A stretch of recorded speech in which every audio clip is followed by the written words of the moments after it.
বিষয়টা ক্লিয়ার কিনা সবার কাছে? জি স্যার, ক্লিয়ার। বুঝতে পারছো? কারণ আমরা জানি চক্রবৃদ্ধি সুদের যে মূল থিম, যে মূল সূত্র, সেখানে এই যে চক্রবৃদ্ধি সুদের সাথে কখনো সুদের টাকা থাকে না, সুদ আর আসল মিলেই আজকের 20,000 টাকা 3 বছর শেষে 25,194। 4 নম্বর অঙ্ক, আবার এই 25,194 টাকা 3 বছর পরে আবার 10 বছরের জন্য বিনিয়োগ করেছে 10% সুদে।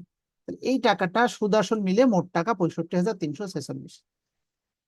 তাহলে how much will you have after 13 years? 13 বছর পরে মোট টাকা 65,346 টাকায় রূপান্তর হয়েছে 20,000 টাকা। এবার কোশ্চেন নাম্বার 5 থেকে শুরু হওয়ার কথা। অ্যাট 14% কম্পাউন্ড ইন্টারেস্ট রেট, 14% চক্রবৃদ্ধি সুদে, এই সুদ কষার এই সূত্রগুলো যদি ভালোভাবে এক্সটেনশন সহ এক্সপ্লানেশন সহ বুঝতে পারো, তাহলে যে লাভটা হবে সেটা ব্যাংকের চাকরির পরীক্ষা যখন দিবে, অঙ্কগুলো ইংলিশ ভার্সনে থাকবে এবং এই সেম ফর্মুলা দিয়ে অ্যাভেলেবেল সব অঙ্কই করতে পারবে।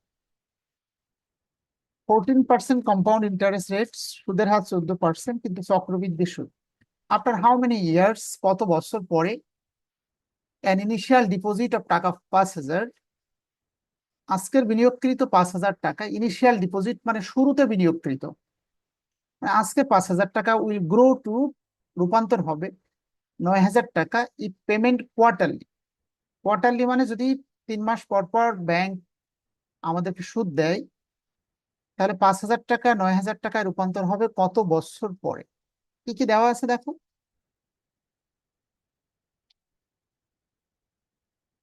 প্রেজেন্ট ভ্যালু, ব্যাংকে 5,000 টাকা ডিপোজিট করেছো।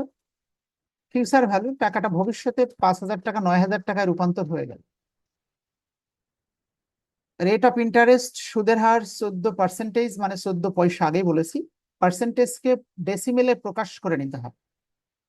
10% মানে 10 পয়সা, 12% মানে 12 পয়সা, 14% মানে 14 পয়সা। দশমিকের পরে থাকে পয়সা, আগে থাকে টাকা।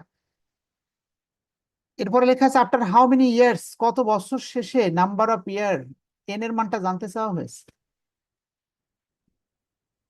ইফ পেমেন্ট কোয়ার্টারলি, যদি ব্যাংক টাকা আমাদেরকে দেয় বছরে 4 বার, কোয়ার্টারলি মানে 3 মাস পর পর, এম এর মান হলো 4।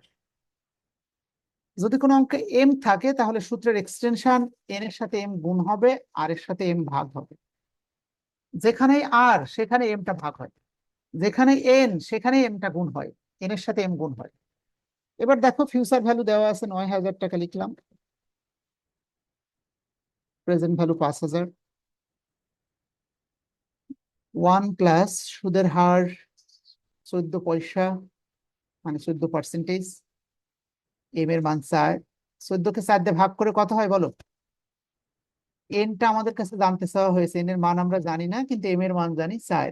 4n, উপরে আমি একবারে লিখছি 4টে n, এন এর মানটাই উত্তর। ম্যাথমেটিক্সের ভাষা, এই সংখ্যা এপাশে চলে আসবে।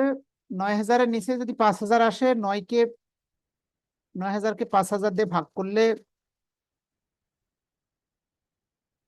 3টে শূন্য কেটে অনলি 9/5 থাকবে।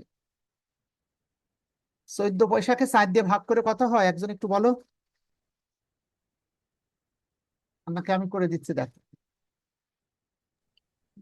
তার একটা মোট পয়েন্ট করছি 1.14 আসছে।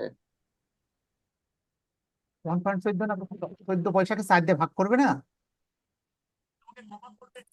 এটা হচ্ছে 0.035। ওই মেয়েটা ঠিক বলছে, ঠিক আছে। দেখো আমি তবুও করে দেখাচ্ছি তোমাদেরকে। প্রথমে এই যে 14 পয়সা, যেটি 1 বছরে 4 বার সুদ ক্যালকুলেশন, 4 দিয়ে ভাগ করে নিলাম, 0.35 হয়েছে। আর 1 টাকার সাথে ওটা যোগ করলে হবে 1 টাকা 0.35 পয়সা। উপরে আছে 4টে n, ঠিক আছে। আর এ পাশে আছে 9/5। 9/5, ইচ্ছা করলে তুমি 9কে 5 দিয়ে ভাগ করো, করে সেটা এখানে লিখে ফেলি। 9/5, 1.8। এই পর্যন্ত সবাই বুঝতে পারছো কিনা দেখো। 1.035, 4টে n, 1.8। এই পর্যন্ত ক্লিয়ার কিনা সবার কাছে? আমি এটা জানতে চাচ্ছি সবার কাছে। জি স্যার, ক্লিয়ার। এখন আমার তো এন এর মানটা বের করতে হবে, কিন্তু সমস্যা যেটি, অঙ্কের জটিল জায়গা এখান থেকে শুরু। আসলে একটু খেয়াল করো, আমি ইচ্ছা করলে এই সংখ্যাটাকে এই পাশে আনতে পারছি না, কারণ এর সাথে পাওয়ারের একটা ক্যালকুলেশন আছে। আবার এন এর মান যে বের করবো, এনটাকে যদি আগে আনতে পারতাম, যদি এমন হতো 4n গুণ এইটা, তাহলে এটা এই পাশে নিচে ভাগ করে দিতাম। একটু খেয়াল করো, যদি এমন হতো 4n গুণ 1.035, এই 4n যদি পাওয়ার এনে থেকে ফ্রন্টে আনতে পারতাম, তাহলে এই গুণটা এই পাশে এসে ভাগ হয়ে যেত। কিন্তু ইচ্ছা করলেই তো পাওয়ারটাকে ফ্রন্টে আনা যায় না। এক্ষেত্রে আমরা জানি লগের হেল্প নিতে হবে, কারণ লগের ক্ষেত্রে আমরা জানি, একটু খেয়াল করো, আমি লিখলাম log 5 to the power n বা 2। আমরা জানি লগের সূত্র 19 থেকে আমরা শিখেছি, লগের পাওয়ারটা সবসময় লগের সামনে চলে আসে। লগের পাওয়ারটা সবসময় লগের সামনে চলে আসে। যেহেতু মূল উদ্দেশ্য হলো এনটাকে সামনে আনতে চাচ্ছে, তাহলে উভয় পক্ষকে লগ দিয়ে গুণ না করলে সেটি কখনোই সম্ভব নয়। এই কারণে আমরা এখানে বাইরে থেকে এই অঙ্কের ক্ষেত্রে অনেক ছাত্র প্রশ্ন করে, কেন স্যার উভয় পক্ষকে লগ দিয়ে গুণ করলেন? এই দেখো, এই লগ 1.8, এটাকেও গুণ করলাম, এটাকেও গুণ করলাম, লগ 1.035, ওই 4n। এবার আমি ইচ্ছা করলেই লগের ক্ষেত্রে পাওয়ারটাকে লগের সামনে নিয়ে আসার সুযোগ রয়েছে আমার।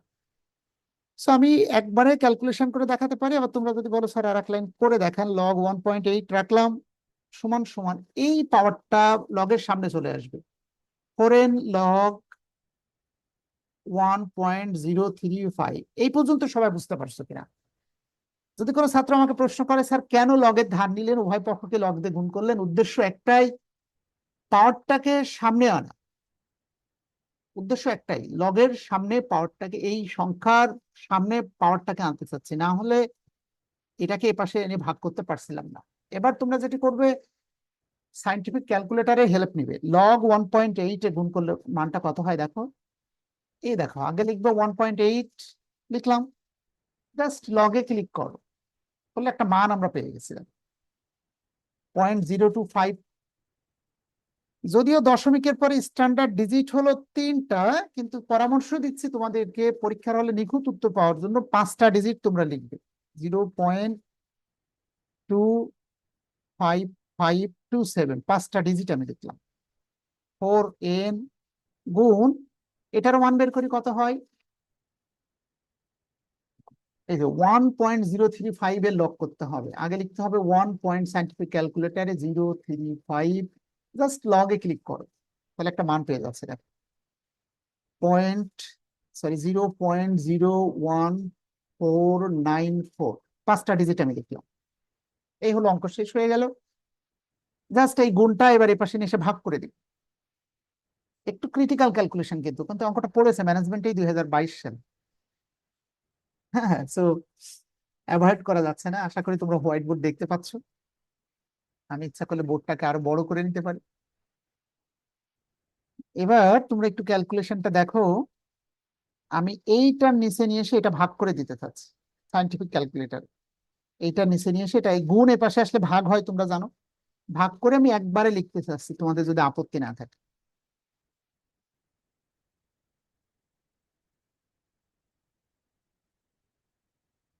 দেখো, এটা আমি আগে স্যার লিখছি। লাস্টের লাইনটা আরেকবার একটু বুঝাই দিবেন? কোন লাইনটা বলো তো? এই লাস্টের শেষের লাইনটা স্যার। এই লাইন, এইটার কথা জি বলছো? স্যার। এটা কোথা থেকে আসলো? এই যে লগ দিয়ে জি গুণ স্যার। করেছিলাম, এটাকেও লগ দিয়ে গুণ করলাম, এটাকেও লগ দিয়ে গুণ করলাম, এটাতে বুঝতে পারছো? উভয় পক্ষকে লগ দিয়ে গুণ করে এখানে লিখে দিতে হবে পরীক্ষায়। 1.8 কেও লগ দিয়ে গুণ করলাম, 1.035 কেও লগ দিয়ে গুণ করলাম। উদ্দেশ্য কি? উদ্দেশ্য হলো এই পাওয়ারটাকে এই সংখ্যার সামনে আনতে চাই। সেটি করতে হলে অবশ্যই লগের ক্ষেত্রে আমরা জানি পাওয়ারটা লগের সামনে চলে আসে। এই দেখো, 4nটা এই লগ তার সামনে চলে আসছে, দেখো আমি আবারও দেখাচ্ছি, এই 4nটা এই লগের সামনে চলে এসছে, আর লগ 1.035। এবার আমি যেটা করেছি, সাইন্টিফিক ক্যালকুলেটর এটার মান বের করেছি, লগ 1.8 এর মান আর লগ 1.035 এর মান। এই গুণটা এটার সাথে, এটা তো গুণ আকারে আছে, কিছু নেই মানে গুণ চিহ্ন আছে, এই গুণটা এই পাশে এসে ভাগ হয়ে যাবে। এখন এই মানটা কিভাবে হয়েছে সাইন্টিফিক ক্যালকুলেটরে দেখো তোমরা, জাস্ট ক্যালকুলেটরে লিখলেই মান চলে আসে। একটু দেখো, এই 1.8 কে আমি জাস্ট লগ গুণ করেছি, এই যে 1.8 লিখতে হবে, তো লিখেছিলাম। জাস্ট এখানে লগের উপরে একটা সাইন্টিফিক ক্যালকুলেটরে ক্লিক করেছে, করলে এই দেখো 0.25527, অনেক ডিজিট এসছে। কিন্তু আমি দশমিকের পরে তোমাদের সকল অধ্যায়ের অঙ্ক করার জন্য পরামর্শ দিচ্ছি, দশমিকের পরে স্ট্যান্ডার্ড ডিজিট হলো অনলি 2টা। কিন্তু বিজনেস ম্যাথ এবং ফাইন্যান্সের অঙ্ক করার জন্য তোমরা পরীক্ষার হলে 5টা ডিজিট নিবে, তাহলে একটা নিখুঁত উত্তর পাবে। 10টা নিলেও যে উত্তর পাবে, 5টাতেই মোটামুটি তোমরা স্যাটিসফাইড হয়ে যাবে, উত্তরটা নিখুঁত চলে আসবে।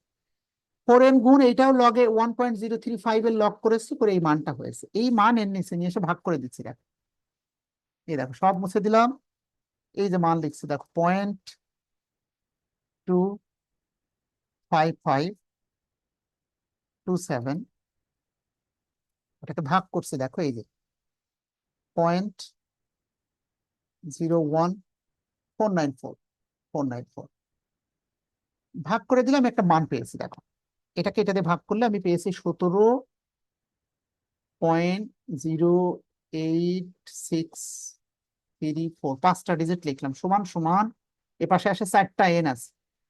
আমরা কার মান বের করবো বলো তো? সমান সমান 4n, বা এই 4 গুণ আকারে আছে, এ পাশে আসলে আবারও ভাগ হয়ে যাবে। এই 17.08634 ভাগ 4 সমান সমান n, এই n এর মান বের হয়ে গেল। এটাকেও 4 দিয়ে আমি ভাগ করে দিচ্ছি একবারে ক্যালকুলেটারে, ভাগ 4 দিলে একটা মান আমি পেয়েছি। দেখো কত বছর পেলাম, 4.27। যখন উত্তরটা লিখবো তখন দশমিকের পরে সত্যি 2 ডিজিটই লিখবো। সো কত বছর পরে টাকাটা 9,000 টাকায় রূপান্তর হবে? 4.2 ইয়ার্স, 27 ইয়ার্স। অতএব এন এর মান হলো 4.27 ইয়ার্স। অনেক ছাত্রর মধ্যে ধারণা আছে, স্যার এনটাতে এপাশে থাকার কথা, ও পাশে কেন? মনে রাখবে ইকুয়েশনের অঙ্ক এপাশে তোমার এপাশে তোমার, কোনো অসুবিধা নেই। এটা সমান সমান এটা, আর ওইটা সমান সমান এটা, একই কথা। ক্যালকুলেশন শেষ হওয়ার পরে লিখে দিতে হবে। অতএব এন এর মান হলো 4.27 ইয়ার্স। এই অঙ্কটা পড়েছে 2022 সালে ম্যানেজমেন্ট ডিপার্টমেন্ট। তাহলে কঠিন কোথায় বলো? প্রেজেন্ট ভ্যালু দেওয়া আছে, ফিউচার ভ্যালু দেওয়া আছে, আর এর মান দেওয়া আছে, এম এর মান সব দেওয়া ছিল, শুধু পাওয়ারটাকে মনে রাখতে হবে, সামনে আনতে হলে লগের হেল্প নিতে হবে। সেই বিষয়গুলো আসলে আরো অঙ্ক করতে করতে আরো সহজ হবে, এটা নিয়ে একবারে প্রেশার নেওয়ার দরকার নেই।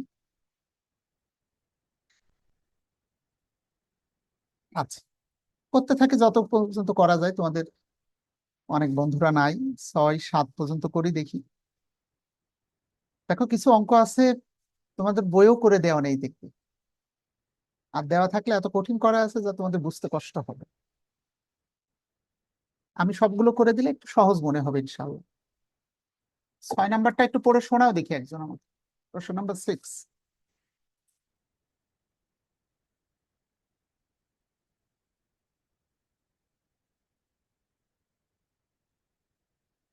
পারবে বাংলা করতে?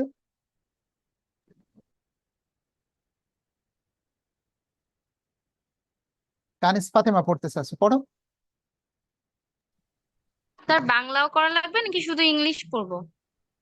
না করলে ওরা বুঝবে কি করে? বাংলা পড়ে বাংলা অর্থ করে দাও। আচ্ছা। টেকিং এ লোন অফ টাকা 9,000 ফ্রম এ ব্যাংক। 9,000 টাকা ব্যাংক লোন নিয়েছে। A man was not able to pay it till the end of 4 years. আম, এক লোকটি 4 বছরে পুরা টাকা পরিশোধ করতে পারবে না, এরকম বুঝাইছে কি? হ্যাঁ ঠিক আছে, হুম। ঠিক আছে। Then the bank demanded টাকা 11,250 from him. আহ অতঃপর ব্যাংক তার কাছে দাবি করেছে 11,250 টাকা। How much percent of interest compounded yearly on the demanded money he was paid? আহ কত পার্সেন্ট ইন্টারেস্ট কম্পাউন্ডেড ইয়ারলি? সে বছরে কম্পাউন্ডেড 2 বছরে, আচ্ছা আচ্ছা, না ঠিক আছে, সরি ধন্যবাদ বছরে 2 বার। ধন্যবাদ, তুমি ভালো পড়েছো। দেখো আসলে মূল থিমই হলো পড়া, এবং যতদিন পর্যন্ত এই বিষয়গুলো পড়ে স্মুথলি মিনিং করতে না পারবে ততদিন অঙ্কগুলো কঠিন মনে হবে। হ্যাঁ, কিন্তু ধন্যবাদ, ভালো পড়েছে সে। আমি আরেকবার পড়ে বাংলা অর্থ করে দিয়ে অঙ্কটা করে দিচ্ছি, দেখো সহজ একটি mathematics. Just taking a loan of টাকা 9,000 ফ্রম এ ব্যাংক, একটি ব্যাংক থেকে 9,000 টাকা লোন গ্রহণ করার পরে, টেকিং এ লোন মানে লোন নেওয়ার পরে একটি ব্যাংক হতে 9,000 টাকা, a man was not able to pay, একজন মানুষ সক্ষম ছিল না পরিশোধ করতে এই টাকাটাকে till the end of 4 years, 4 বছরের শেষ সময় পর্যন্ত সেই টাকাটা পরিশোধ করতে পারবে না। তাহলে ব্যাংক বলছে দেন দ্য ব্যাংক ডিমান্ডেড টাকা 11,250 ফ্রম হিম। ব্যাংক বলছে ঠিক আছে, 4 বছর পর্যন্ত যেহেতু পরিশোধ করবেন না, 4 বছর পরে যখন টাকা দিবেন আপনাকে দিতে হবে 11,250 টাকা ব্যাংক ডিমান্ড করেছে। তার মানে প্রেজেন্ট ভ্যালু 9,000 ব্যাংক থেকে লোন নিচ্ছি, কিন্তু ভবিষ্যতে টাকা পে করতে হবে 11,250 টাকা 4 বছর পরে। How much percent of interest, সুদের হার কত, কম্পাউন্ডেড ইয়ারলি, চক্রবৃদ্ধি হবে কিন্তু বছরে একবার, ইয়ারলি মানে বছরে একবার, একবার মানে এম এর মান লিখলেও হবে না লিখলেও হবে, on the demanded money he was paid. হ্যাঁ, যে টাকা তার কাছ থেকে দাবি করা হয়েছে এই টাকা যদি তাকে পরিশোধ করতে হয় তাহলে চক্রবৃদ্ধি সুদের হারটা কত হবে, সবই লেখা আছে। সূত্র কি বলো, ফিউচার ভ্যালু এর সূত্র কি, প্রেজেন্ট ভ্যালু 1 + r⁴n, অরিজিনাল সূত্র, যে ক্ষেত্রে এমটা থাকবে না। আজকে সে ব্যাংক থেকে লোন নিয়েছে 9,000 টাকা, 4 বছর পরে টাকাটা পরিশোধ করবে 11,250 টাকা। রেট অফ ইন্টারেস্ট সুদের হারটা বের করতে হবে, নাম্বার অফ ইয়ার দেওয়া আছে 4 বছর, এম এর কোনো মান লাগবে না কারণ বছরে একবার করে সুদ স্বাভাবিক প্রক্রিয়াই হয়, কম্পাউন্ডেড ইয়ারলি, সেক্ষেত্রে ব্যাংক কোনো ঝামেলা করেনি, একবারই সুদ নিচ্ছে, এটা সুখবর আমাদের জন্য। So look at the calculation. So future value 11,250, 1 টাকার সাথে সুদের হারটা যোগ হয় আমরা জানি 1 + রেট। তাই আফসোস রেটটা আমাদের জানা নেই, দরকার নেই। এন এর মান কত বলো, 4 বছর। এই 9,000 এপাশে নিয়ে এসে ভাগ করে দাও, 1 + r⁴n। এ পর্যন্ত ক্লিয়ার কিনা সবার কাছে? 11,250-কে 9,000-তে ভাগ করে দিচ্ছি, দেখ। You have the permission to use scientific calculator in the exam hall, তোমাদের কিন্তু ক্যালকুলেটর ব্যবহারের অনুমতি রয়েছে। 11,250 ভাগ 9,000 কত হয় বলো, 1.25 সমান সমান 1 + r⁴n। এইখানেও এনটা ডিস্টার্ব করেছে, তাই না? এন এর মান দেওয়া আছে, দুঃখিত, মান যদি দেওয়া থাকে তাহলে আর সমস্যা নেই, এন এর মান এখানে 4 লেখা আছে। এবার দেখো এই পাওয়ারটাকে, এই 4টাকে তুমি দুই ভাবে উঠাতে পারো। অ্যাজ এ স্টুডেন্ট হিসেবে তুমি হয়তো ভাবছো স্যার 4টাকে যদি সামনে আনতে পারতাম তাহলে তো আগের মতো সহজ হয়ে যেত, সেটি একটা স্ট্র্যাটেজি অবশ্যই হতো। এটা দুই ভাবে এই কাজটা ক্যালকুলেশনটা করা যায়। ম্যাথমেটিক্সের একটি ভাষা আমরা জানি এমন, 5⁻³ আছে, ভালো করে খেয়াল করো। এই পাওয়ার 3টাকে আমি ক্যালকুলেশন না করে রিমুভ করতে চাচ্ছি, তাহলে সেটা কিভাবে পারবো? অবশ্যই পারবে, তুমি এইটার সাথে যদি 3 এখানে লিখে দাও, পরের লাইনে এখানে যদি 3 করে দাও সমান সমান 5 লিখতে পারবে, তাহলে এইখানে ক্যালকুলেশন করে নিলেই অঙ্কটা শেষ হয়ে যাবে। একটু ভালো করে বোঝো, এখানে তো ক্যালকুলেশন করা যাচ্ছে, কিন্তু যে ক্ষেত্রে যাচ্ছে না সেই ক্ষেত্রে ইচ্ছা করলে এই 4টাকে আমি কি এপাশে আনতে পারি? পাওয়ারটাকে এপাশে যদি আনতে হয় তাহলে 1.25 যেটি আছে এই 4টা এর সাথে স্কোয়ার রুট করে দিতে হবে, তাহলে 1 + r লিখতে পারে। এটি একটি ক্যালকুলেশন। আবার যদি মনে করো লগের হেল্প নেবে তাও করা যাবে, কিন্তু এই ক্ষেত্রে যেহেতু আগে যেমন শুধু এন ছিল, চলক ছিল, এ কারণে পাওয়ারে আই পাশে নিয়ে এসেও কোনো লাভ হতো না, ক্যালকুলেশন করতে পারতাম না। ভালো করে বোঝো, আগেরটা ছিল পাওয়ারে এন, এনটা যদি এখানে আনতামও এটার সাথে এন এর তো ক্যালকুলেশন করা যাচ্ছিল না, এই কারণে আমি তখন লগ দিয়ে গুণ না করে বিকল্প রাস্তা আমার হাতে ছিল না। বাট এই অঙ্কের ক্ষেত্রে আমি তো ইচ্ছা করলে এটা সংখ্যা, সংখ্যাটাকে ভ্যানিশ করতে হলে এ পাশে নিয়ে এসে স্কোয়ার রুট করে দেওয়া যায়। এখানে 3 থাকলে এখানে কিউবিক রুট 3, 4 থাকলে পাওয়ারে 4 স্কোয়ার রুট 4, হ্যাঁ, 5 থাকলে 5, 6 থাকলে 6। সো এখন সাইন্টিফিক ক্যালকুলেটারে এটা ক্যালকুলেশন কে করতে পারে, সেটি হলো এখন ব্যাপার। 1.25 এটাকে স্কোয়ার রুট 4 করতে হবে, কে পারে? Anybody else? দেখি আমরা একটু চেষ্টা করে। এই যে 1.25, এই যে দেখো এখানে স্কোয়ার রুট, কিন্তু স্কোয়ার রুট কিন্তু একবার না, কতবার বলো? 4 টাইমস। তোমাদের কি মনে হয় সাইন্টিফিক ক্যালকুলেটরের সঠিক মান 1.25? তোমাদের কত এসছে ক্যালকুলেশন করে বলো দেখি। Have any calculator? আমি তো আসলে ক্যালকুলেটর ইউজ না করে করে দীর্ঘদিন এটার বাইরে চাকরির ব্যাচ করাই, তো মূলত চাকরিতে বাংলাদেশে কোনো চাকরিতে ক্যালকুলেটর অ্যাপ্লাই করা ইউজ করা যায় না, তোমরা জানো। সো সাইন্টিফিক ক্যালকুলেটরের এই ফাংশন দেখে মনে হচ্ছে আপাতত এখানে যে ফাংশন গুলো আছে আমার সামনে, এর বাইরে তো ইউজ করতে পারছি না। তোমাদের কত হয়েছে বলো সাইন্টিফিক ক্যালকুলেটর? তোমরা লেখো 1.25 শিফট, তোমাদের কত এসছে বলো? স্যার 1.0573।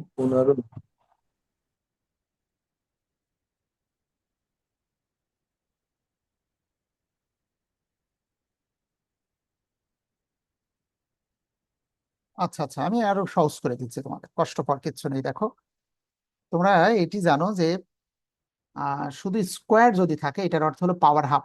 ভালো করে দেখো, আমি এটা সহজ করে দিচ্ছি, তাহলে আরো সহজ হয়ে যাবে তোমাদের। মনে করো তুমি এটা আসছে, এটার অর্থ হলো পাওয়ার হাফ, পাওয়ার হাফ।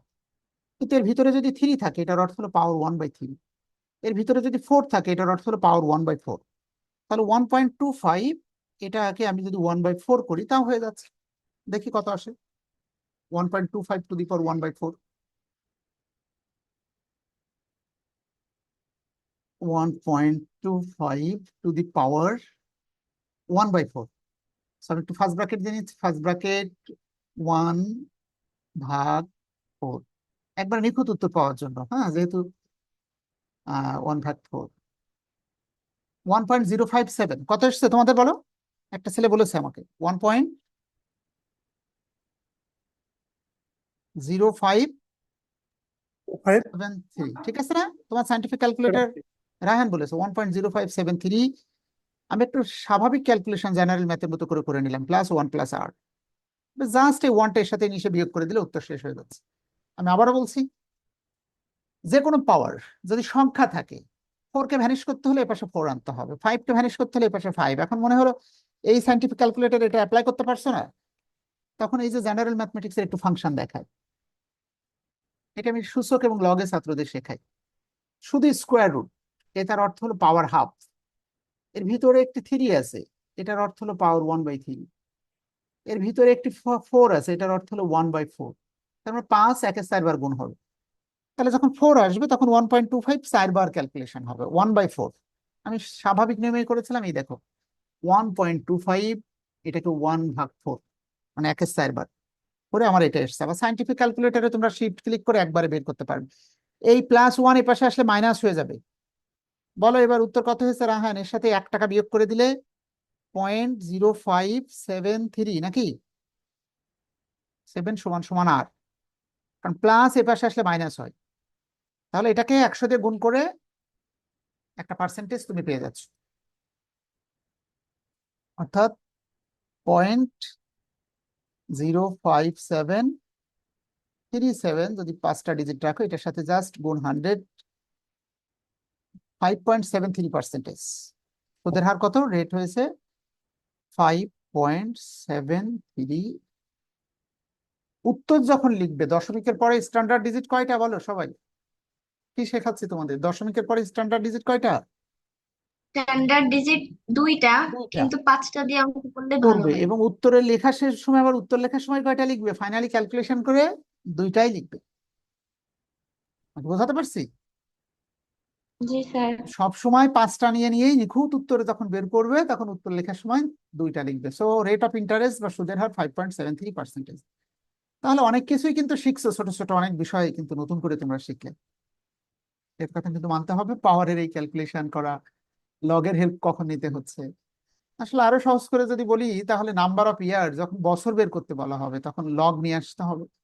যখন সুদের হার বের করতে বলবে, রেট অফ ইন্টারেস্ট, তখন পাওয়ারটা এটা সহজেই পারবে। আমি শেখালাম হাউ টু ক্যালকুলেট। এবার 7 নাম্বার থেকে একবারেই নতুন mathematics, but not very difficult. এখন কিস্তির অঙ্ক শুরু হয়ে যাচ্ছে। তো প্রশ্ন হলো, স্যার এটা স্বাভাবিক অঙ্ক নয়, কিস্তির অঙ্ক, আমরা কি করে বুঝবো? সাপোজ আমি পড়ে শোনাচ্ছি, দেখ সূত্রটা লিখে দিচ্ছি, পরের দিন সবাইকে নিয়ে আবার শুরু করব। Ruby company wants to buy a new machine 10 years from now. Ruby company একটি মেশিন কিনতে চায় এখন থেকে 10 বছর পরে। 10 বছর পরে যখন কিনবে এট এ কস্ট অফ টাকা 80,000, তখন এই মেশিনটার দাম হবে 80,000 টাকা। The company also expect that, company আরো প্রত্যাশা করে যে scrap value to be realised, 10 বছর মেশিনটা ব্যবহার করার পরেও ভগ্নাবশেষ মূল্য থাকবে। স্ক্র্যাপ ভ্যালু মানে ভগ্নাবশেষ মূল্য, will be realised from the old machine would be টাকা 5,000। 80,000 টাকার মেশিন 10 বছর ব্যবহার করলেও 5,000 টাকায় বিক্রি করতে সক্ষম হবে বয়স্ক মেশিনটাকে। তার মানে সত্যিকার অর্থে কোম্পানির মেশিন বাবদ খরচ হবে 75,000 টাকা, যেটার ইংলিশ হলো ইফেক্টিভ কস্ট অফ মেশিন। মেশিনের সত্যিকার দাম, কার্যকারী দাম 75,000 টাকা, বা মেশিন বাবদ কোম্পানির সত্যিকার অর্থে খরচ হবে 75,000, কারণ 5,000 টাকা তো কোম্পানির লস হবে না। What amount should be retain out of profit, what amount কত টাকা শুড বি রিটেন আউট মানে ধরে রাখতে হবে। রিটেন আর্নিং বলে একটা আর্নিং রয়েছে, যারা আমরা বাংলায় বলে থাকি রিটেন আর্নিং, মানে অর্জিত মুনাফা। আমি অবশ্য ইংলিশ ভার্সনে পড়ে অভ্যস্ত, ইউনিভার্সিটিতে থাকতে আমরা তো বাংলা পড়ি নাই। রিটেন আর্নিং হলো লাভের সেই অংশ যা কোম্পানি শেয়ার হোল্ডারদের মাঝে বন্টন না করে ধরে রাখে। একটা কোম্পানি ব্যবসা করে অনেক টাকা লাভ হলো, মনে করো 1 কোটি টাকা লাভ হলো, 80 লক্ষ টাকা শেয়ার হোল্ডারদের মাঝে লভ্যাংশ হিসেবে বন্টন করে দিল, বাকি 20 লক্ষ টাকা ধরে রাখলো। এই ধরে রাখা মুনাফাকে ইংলিশে বলা হয় রিটেন আর্নিং, সংরক্ষিত আয় বাংলায়। সো বলছে what amount should be retain out, কি পরিমাণ টাকা ধরে রাখতে হবে প্রফিট লাভের থেকে at the end of each year, প্রত্যেক বছর শেষে। একবারে ধরে রাখবে না, প্রত্যেক বছর শেষে কি পরিমাণ টাকা ধরে রাখবে। টু অ্যাকুমুলেট, পুঞ্জীভূত করার জন্য, একত্রিত করার জন্য, দ্য নেসেসারি অ্যামাউন্ট, প্রয়োজনীয় অর্থ, অ্যাট 9% কম্পাউন্ড ইন্টারেস্ট পার অ্যানাম, প্রত্যেক বছর 9% চক্রবৃদ্ধি সুদ পাবে। আর কি পরিমাণ টাকা ধরে রেখে সুদ সহ টাকাটা 75,000 টাকায় রূপান্তর হবে। আমি আবার বলছি, তাহলে এই অঙ্ক প্রশ্ন হলো স্যার এই ফিউচার ভ্যালুর এই সূত্র অ্যাপ্লাই করে না করে কিস্তির সূত্র কেন অ্যাপ্লাই করতে হবে? কারণ টাইম ভ্যালু অফ মানির এখন যত অঙ্ক করাবো সব কিস্তির সূত্র শুরু হয়ে যাবে। কিস্তি কি কারো পরীক্ষায় বুঝতে পারবে তোমরা, হাউ টু আন্ডারস্ট্যান্ড, যখনই লেখা থাকবে প্রত্যেক মাসে মাসে টাকা জমা দিচ্ছ ব্যাংকের কাছে, প্রত্যেক বছরে বছরে ব্যাংকের কাছে ডিপোজিট করছো, তার মানে কিস্তি শুরু হয়ে গেল। হয় ব্যাংক থেকে বছর বছর টাকা নিবে অথবা ব্যাংকের কাছে বছরে বছরে জমা দিচ্ছে, তখন কিস্তি শুরু হয়ে গেল। আর যখন টাকাটা একবারে জমা দিচ্ছ আর টাকাটা একবারে গ্রহণ করবো, এটা সরাসরি এই ফিউচার ভ্যালুর এই সূত্রটা দিয়েই সব অঙ্ক করা যাচ্ছিল। কিন্তু এখানে লেখা আছে what amount should be retain out of profit at the end of each year, প্রত্যেক বছর শেষে কত টাকা করে জমাতে হবে। The necessary amount of money at 9% compound interest, ব্যাংকের টাকাটা প্রত্যেক বছর শেষে কত টাকা জমিয়ে রাখতে হবে বা ব্যাংকে জমা রাখবো 9% সুদে, চক্রবৃদ্ধি সুদে পার অ্যানাম, বছরে ব্যাংক একবারই সুদ দেবে। উদ্দেশ্য হলো টাকাটা যেন 75,000 টাকায় রূপান্তর হয়। 75,000 কেন বাপ্পি চৌধুরী, 80,000 নয় কেন?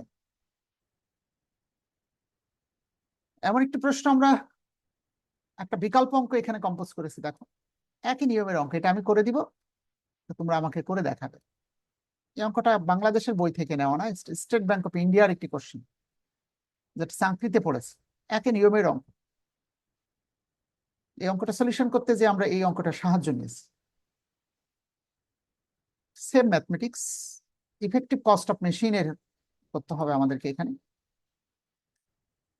তাহলে 80,000 টাকার মেশিন কিনবো, কিন্তু ব্যাংকে সত্যিকার অর্থে আমাকে জমাতে হবে 75,000, কারণ 5,000 টাকা স্ক্র্যাপ ভ্যালু বা ভগ্নাবশেষ মূল্য মেশিনটা থেকে যাবে।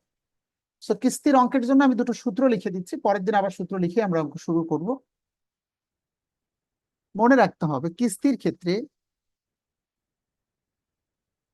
যদি ভবিষ্যৎ মূল্যটা দেওয়া থাকে, ফিউচার ভ্যালু, যেমন এখানে বলা আছে যে আজকে টাকা জমা শুরু করব, ভবিষ্যতে টাকাটা 75,000 টাকায় রূপান্তর হবে, 80 না 75, 5,000 টাকা তো ভগ্নাবশেষ মূল্য পাওয়া যাবে।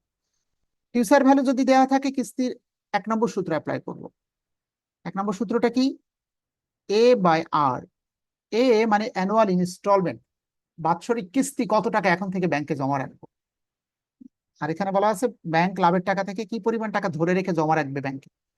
annual installment 1 minus 1 plus r to the power n, একটু মিস্টেক হয়েছে,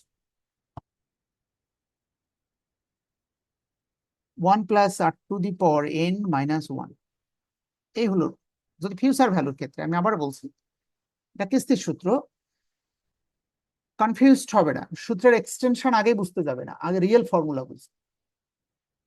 যদি কোনো প্রশ্নে লেখা থাকে ভবিষ্যতের মূল্য দেওয়া থাকে, যে 20 বছর পরে 20 লাখ টাকা এক জায়গায় করতে চাও, প্রতি মাসে কত টাকা করে ব্যাংকে জমা রাখবে, প্রতি বছরে কত টাকা জমা রাখবে, অ্যানুইটি, এ মানে অ্যানুইটি বা অ্যানুয়াল ইনস্টলমেন্ট, বাৎসরিক কিস্তি কত টাকা হবে।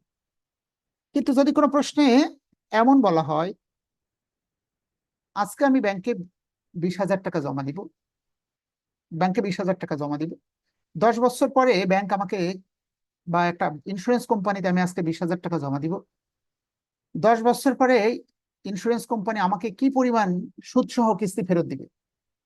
তার মানে প্রেজেন্ট ভ্যালু যদি দেওয়া থাকে তাহলে কিস্তির ক্ষেত্রে এই সূত্রটা অ্যাপ্লাই করতে হবে, এ বাই আর। তখন এই যে বিকল্প দেখো, এতক্ষণ ছিল 1 plus r to the power n, এই যে 1 plus r to the power n, এটা কিন্তু অরিজিনাল সূত্র, 1 plus r to the power n, এটা কিন্তু সব সময় এই সূত্রটা আমরা কাজে ব্যবহার করেছি। কিন্তু পার্থক্য, ফিউচার ভ্যালু দেওয়া থাকলে এটা -1, আর প্রেজেন্ট ভ্যালুর ক্ষেত্রে 1 মাইনাস। শুধু তাই নয়, 1 minus 1 divided by 1 plus r to the power n, আমি কিন্তু m এর কোনো অ্যাপ্লিকেশন এখানে দেখাইনি। ফিউচার ভ্যালু দেওয়া থাকলে কিস্তির 1 নম্বর সূত্র অ্যাপ্লাই করব। যদি কোনো প্রশ্নে প্রেজেন্ট ভ্যালু মানে এখনই ব্যাংকে কত টাকা রাখলাম এটা যদি জমা দেওয়া থাকে, উল্লেখ করা থাকে, তাহলে 2 নম্বর সূত্র অ্যাপ্লাই করব।